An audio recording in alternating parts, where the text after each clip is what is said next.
आनंद का अनुभव करते हैं। समय पा करके जब परीक्षित जी को श्राप मिला है कि 7 दिनों में इनकी मृत्यु होगी, इस बात को देखते हुए उन्होंने परीक्षित जी को श्रवण कराया है। शौनक जी ने पूछा कि परीक्षित जी को श्राप क्यों लगा, कैसे लगा, बोले तो महान भागवत थे। तब संक्षिप्त में कथा श्रवण कराए। महाभारत का युद्ध लगभग पूरा हो चुका है। दुर्योधन बचा हुआ है। भीम ने कुरुक्षेत्र में जाकर के दुर्योधन की जंघा को तोड़ दिया। यदा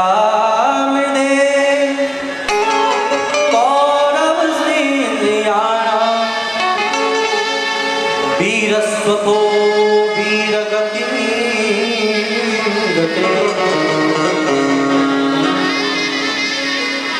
विकोदरावत गदा विमर्शः भगनोरुदण्डे धृतराष्ट्रपुत्रे। आज जब दुर्योधन की जंघा को भीम ने तोड़ दिया है, बड़ा कराह रहा है। उस रात्रि में अश्वत्थामा पहुंचा, मित्र कैसे हो, कराहते देख करके।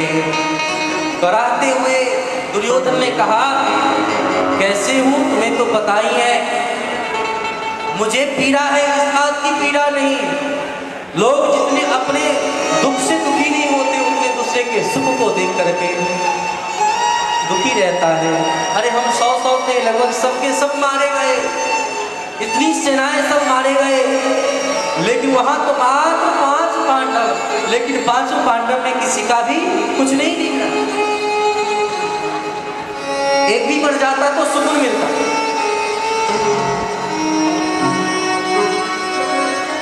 बोले इसमें कौन सी बड़ी बात है, मैं तो अमर हूं, मैं मार सकता हूं। और कैसे मारोगे, काक न्याय के अनुसार। जैसे कोई सब मिल करके उल्लू के घोंसले पर जब दिन में तबाही करता है, वह घोंसले को उजाड़ दिया। उल्लू ने मन में विचार किया कि ऐसा किया तो रात्रि में जब कोई लोग सो रहे थे तो उल्लू जा करके, क्योंकि उल्लू को रात नहीं दिखाई पड़ता है, कोए के दिन में उल्लू जाकर के उसके घोंसले को तबाह कर दिया। उसी प्रकार काक उलूक न्याय के अनुसार यहाँ पर अश्वत्थामा कहता है कि मैं प्रत्यक्ष में कुछ नहीं कर पाया, मैं अंधेरे रात्रि में जाकर के तुम्हारे शत्रुओं को मैं जरूर ही मार दूंगा। 5 पांडव सोना चाहते हैं, लेकिन भगवान के नेत्रों में नींद कहाँ। 5 पांडव को लेकर के विदा हो गए, चलो मेरे साथ। पांडवों ने कहा अरे अब तो हम युद्ध जीत चुके हैं, चैन से सो जाएं। बोले नहीं नहीं, जब अत्यधिक प्रसन्नता की घड़ी हो फिर सावधान हो। जब श्री राम को राज्याभिषेक की चर्चा महाराज दशरथ ने किया है, स्थल पर आज 5 पांडव के पुत्र सो गए। रात्रि में अश्वत्थामा पहुंचा है और 5 पांडव के स्थल पर 5 पांडव के जो पुत्र सोए हुए हैं, तलवार से जो 5 पांडव के जैसे ही लगते हैं, सबके सिर को बड़े निर्ममी ढंग से निर्मम हत्या किया है, सबके सिर को काट दिया। काट करके आज ले आया दुर्योधन के पास। भीम के जैसा जिसका सिर है, ऐसे सिर को प्राप्त करके आज अश्वत्थामा दिया है दुर्योधन के हाथ में। दुर्योधन ने जब ऐसे सिर को उठा करके छूता ही है, वह खरबूजे के समान अपने आप टूट गया। बड़े जोर से चित्कार मार करके आज दुर्योधन रोने लगा कि नहीं नहीं, यह भीम का सिर नहीं हो सकता।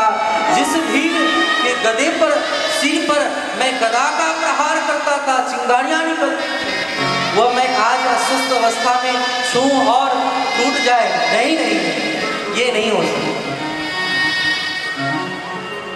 या कोई और है, ये तो उसके बच्चे का सिर है, लगता है कि स्कूल में तुमने किसी को पानी देने वाले को भी नहीं छोड़ा।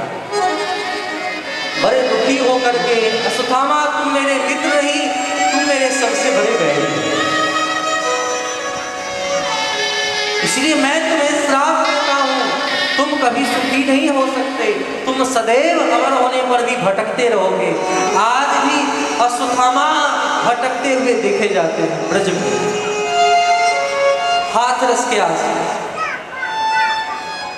जब इस प्रकार से अश्वत्थामा को पता चला कि हमसे बहुत बड़ा गलती हो गया, भागा, पांचों पांडव मुझे छोड़ने वाला नहीं। प्रातः काल में मां द्रौपदी गई है अपने बच्चों को जगाने के लिए, लेकिन जब वस्त्र हटाई, खून से लथपथ उनके अंगों को देख करके चित्कार करके रोने लगी। माता शिशूनां निधनं सुतानां निशम्य घोरं परितप्यमानं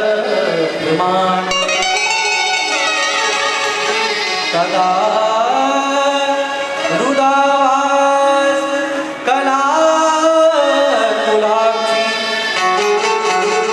ताम सान्त्वयन्नाः किरीटमानः। भगवान चित्कार को सुने हैं और भगवान पांचों पांडव के साथ वहां से दौड़े दौड़े आकर के यहाँ के दृश्य को देखा। आज अपने पुत्र के कटे हुए अंगों को देख करके चित्कार कर रही है। आज द्रौपदी को अपने दो हाथ भगवान के हैं, लेकिन भगवान ने किरीटमाली ने, भगवान ने आज चतुर्भुज रूप धारण करके, चार भुजा करके द्रौपदी को पकड़ लिया, उठाया। तदारुदावास कलाकुलाक्षी किरीटमाली बहुत ढंग से समझाए। देवी रो मत, अरे संसार में जो जन्म लेता है उसे आज न कल मरना ही पड़ता है, दुखी होने की बात नहीं। बहुत समझाए हैं किसने क्या किया। इस प्रकार सब विचार कर ही रहे, पांचों पांडव विचार कर रहे हैं कौन ऐसा कर सकता है। पता चला यह कार्य और कोई नहीं, अश्वत्थामा ही कर सकता है। अश्वत्थामा को मारने के लिए निकल पड़े। अश्वत्थामा ने जब अपनी ओर आते हुए देखा, क्रोधित हो गए। अर्जुन ने भी ब्रह्मास्त्र संधान किया और संधान करने के बाद ऐसे पांडव के द्वारा छोड़ा हुआ जब ब्रह्मास्त्र टकराने की कगार पर है, उस समय में बृहस्पति आदि ऋषि प्रकट होकर के दोनों को लौटाने के लिए प्रार्थना किया। अश्वत्थामा नहीं लौटा पाया और ऐसे समय में अर्जुन ने लौटाया है। अर्जुन लौटा करके अपने पास रखा है, अश्वत्थामा को बांध करके आज द्रौपदी महारानी के पास ला रहा है। लाते लाते जब देखा है सामने द्रौपदी महारानी है, पता चला ये तो हमारे गुरुपुत्र हैं। तो द्रौपदी महारानी का स्वभाव देखे, बड़े जोर से कहती मुच्युताम चिताम ऐसा के ऊपर बड़ा ही स्नेह रखना चाहिए, करुणा करना चाहिए, इन सबको बद नहीं करना चाहिए। या शरण में आ जाए, माफी मांग ले। अब तो झुका हुआ लज्जित है, अब अपमान हो ही चुका, अब इससे क्या करना, इसे छोड़ दो। पांचों पांडव ने मणि को छीन करके अश्वत्थामा को विदा किया। सब लोग दुखी हो गए हैं, क्या किया जाए, लेकिन अब क्या भी किया जा सकता है। बच्चे का आदार संस्कार क्रियाक्रम सब हुआ। अश्वत्थामा दुखी होकर के अभिमन्यु की पत्नी उत्तरा जब गर्भवती है, आज ब्रह्मास्त्र संधान हुआ है और ऐसे ब्रह्मास्त्र जाकर के उत्तरा के गर्भ को नष्ट करने जा रहा है। उस समय में यहाँ पर देवी उत्तरा भगवान के चरण कमल में प्रार्थना की है, पाहि पाहि महायोगिन देव देव जगत जगतपते नान्यं तद भयं पश्ये यत् मृत्युः परस्पर। हे प्रभु, मैं आपके शरण में हूँ। हे योगियों के महायोगी, देवों के देव, जगतपते, मुझे मरने का भय नहीं है, लेकिन हमारे घर में जो शिशु पल रहा है वही कोई साधारण नहीं, वह आपका भक्त है। मैं मर जाऊं कोई बात नहीं। देखिए, भक्ति में भी एक चतुरता है, बुद्धिमता है। नाग पत्नी सब जब प्रार्थना की है, ये नहीं कहती कि हे प्रभु हमारे पति को छोड़। क्या कहती है? न नाग पृष्ठम न चपारमेष्ठम न रसाधिपत्यम न योग सिद्धिर न पुनर्भवम वा वांछन्ति यत् पाद रजक प्रपन्नः। हे प्रभु, मैं क्या मांगती हूँ? मुझे स्वर्ग वैकुंठ अन्य लोक नहीं चाहिए। क्या चाहिए? हे प्रभु, मैं मांगती हूँ आप अपना चरणरज मुझे। अरे चरणरज लेकर क्या करोगी? रज कब लगा रहेगा? जब धूल होगा, जब नीचे चलेंगे। अभी तो आप हमारे पति के सिर पर हैं, आप तांडव नृत्य कर रहे हैं। जब आप उतरेंगे तो रज लगेगा, तब मुझे रज मिलेगा, यानी हमारे पति सुरक्षित हो जाए। बोलिए भक्तवत्सल भगवान की। तो डायरेक्ट ना मांग करके इनडायरेक्ट रूप में मांग करके कोई गरीब व्यक्ति भगवान की आराधना करे, जिसके घर में आंख नहीं है, धन नहीं है और साथ साथ पौत्र भी नहीं है, क्या करें? भगवान की आराधना किया तो भगवान की आराधना करने पर भगवान प्रसन्न हो गए। भगवान ने मांगने के लिए कहा। भक्त ने कहा मेरी कामना अनेक है। भगवान बोले मैं तुम्हारा एक ही कामना सिद्ध कर सकता हूँ, एक चीज मांग सकती हूँ। अब मन में विचार करने लगी हैं भक्ति देवी, भक्ति स्वरूपा देवी, मैं क्या मांगू? आंख मांगू तो धन नहीं होगा, धन मांगू तो आंख नहीं होगा। अगर धन या आंख छोड़ दूं, पुत्र मांगू तो ये सब नहीं मिलेगा, फिर किस काम का? तो भगवान से कैसे क्या मांगे? संत के शरण में गए, संत गुरुदेव से प्रार्थना किया। गुरुदेव के पास युक्ति होती है। प्रार्थना किया, गुरुदेव आप ही बताओ, एक ही आशीर्वाद मिलने वाला है, क्या मांगू? एक ही फल मिलने वाला है।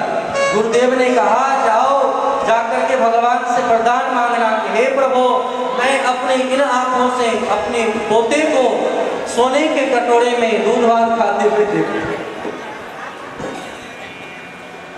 अपने इन आंखों से अपने पोते को सोने के कटोरे में दूध भात खाते देखूं। आंख होगा तो देख सकती, पोता होगा तब तो खाएगा, और बर्तन होगा तब तो कुछ मिलेगा। एक साथ ही तीनों वरदान को मांगो। उसी प्रकार यहाँ उत्तरा महारानी कहती है नान्यं तद भयं पश्ये। हे प्रभु, मुझे भय नहीं है। मैं क्या चाहती हूँ कि हमारे गर्भ में जो आपके भक्त हैं उन्हें पीड़ा न हो, आप उनकी रक्षा को करें। भगवान ने भी देर नहीं की है। पुराण में और इतिहास में इतना ही अंतर होता है।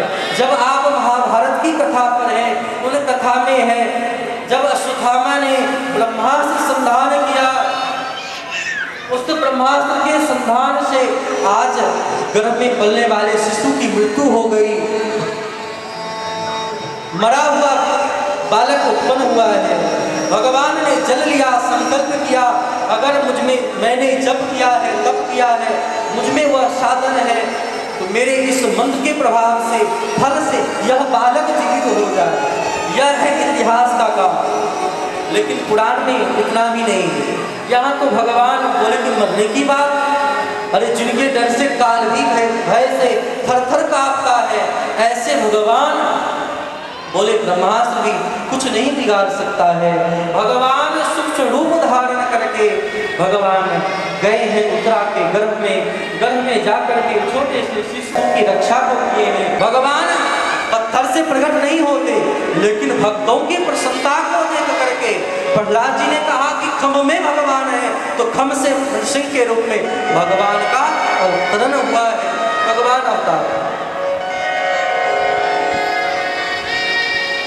भगवान का कोई स्वभाव नहीं, कोई स्वरूप नहीं। जैसे आकाश सीमित नहीं है, जल सीमित नहीं है, उसी प्रकार भगवान भी सीमित नहीं है। भक्तों के भाव को देखते हुए भक्त जैसा अनुभव करे उसी रूप में भगवान अपना रूप बना दे। छोटे से बालक ने जब देखा है भगवान को बड़े प्रसन्न हो गए। गृहस्थ शिशु बड़ा आनंदित हो रहा है भगवान के श्याम रूप रंग को देख करके। मोर मुकुट है, कांधे पर कांवर है। उन आनंद को प्राप्त करके भगवान रक्षा करके बाहर निकले हैं। बहुत समय व्यतीत हो गया है, भगवान जाना चाहते हैं यहाँ से, क्योंकि बहुत समय यहाँ व्यतीत हो गया। ऐसे समय में कुंती महारानी आकर के लंबी स्तुति करती है, रथ को रोक लेती है। नमस्ते त्वाम आद्यम ईश्वरम प्रकृतिपुरम अलक्षम सर्वभूतानां अंतर्गृही अवस्थितम। अगर एक प्रसंग हो कथा की तो बहुत आनंद आए। ये कुंती स्तुति, भीष्म स्तुति, एक एक विषय पर अगर कम से कम 7 दिनों की कथा हो तो एक एक श्लोक की चर्चा हो। कृष्णाय वासुदेवाय हरे परमात्मने। भगवान के चरणों में बंधन आज जब कुंती महारानी की, आज श्याम सुंदर ने कहा बुआ ये क्या कर रही हो, आज तक हम प्रणाम करते थे, आज आप प्रणाम कर रही हो। कुंती महारानी कहती हैं हे प्रभु मैं आपको प्रणाम नहीं करती, मैं किसे प्रणाम करती?